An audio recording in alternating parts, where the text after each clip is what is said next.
બોલો બા, ક્યાંથી આવ્યા છો? છોટાઉદેપુર કઠીવાળા. છોટાઉદેપુરથી આવ્યા છો. શું નામ તમારું? પ્રભાવતી. પ્રભાવતી બેન. હા. કેટલી ઉંમર તમારી? મારી 80 વર્ષ થઈ ગયા છે. કોણ છે તમારા ઘરમાં? કોણ કોણ છે?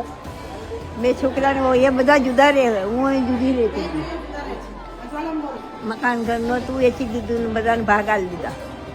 મકાન તમારું પોતાનું હતું? હા. એ વેચી નાખ્યું હો અને બધાને ભાગ આપી દીધા? આલી દીધા બધા. કોઈ રાખતું નહીં તમને અત્યારે? ના ના કઈ. દીકરાઓ છે તમારા? બે દીકરા ને બે વહુઓ છે. 2 દીકરા 2 વહુઓ છે. શું કહે છે લોકો?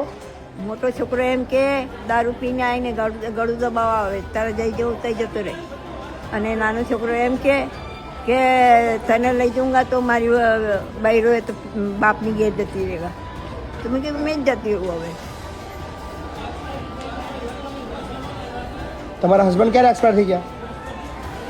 20 વર્ષ થઈ 20 વર્ષ થયા. હા. છોકરાઓને મોટા કર્યા? હા, મોટા કમાતા કર્યા, કર્યા? ભણાયા, ગળાયા, પહેણાયા. નાના છોકરાઓને મોટા કર્યા બધાને.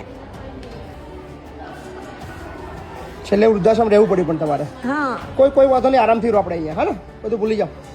બરાબર? જે થઈ ગયો યાર, શાંતિથી આરામથી રહો. બરાબર ને? ચિંતા નહીં કરતા. હા.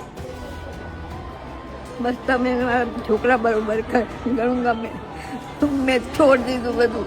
બધું ભૂલી જાઓ. ત્યાંની દુનિયા બધી ભૂલી જાઓ. હા. ત્યાંની દુનિયા મગજમાંથી કાઢી નાખો. હવે અહીંયા શાંતિથી રહેવાનું તમારે. બરાબર? હવે રડવાનું નહીં પણ. હા ને? અહીંયા જરાક પણ રડવાનું નહીં, મસ્ત રહેવાનું. બરાબર બા? હવે રડશો નહીં, ચલો હડો. હા ને?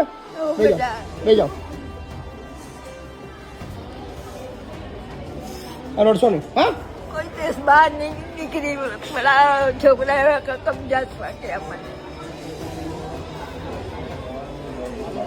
કોઈ ચિંતા ના કરશો. હવે આપણે રડવાનું બંધ કરી દો. હા. હો.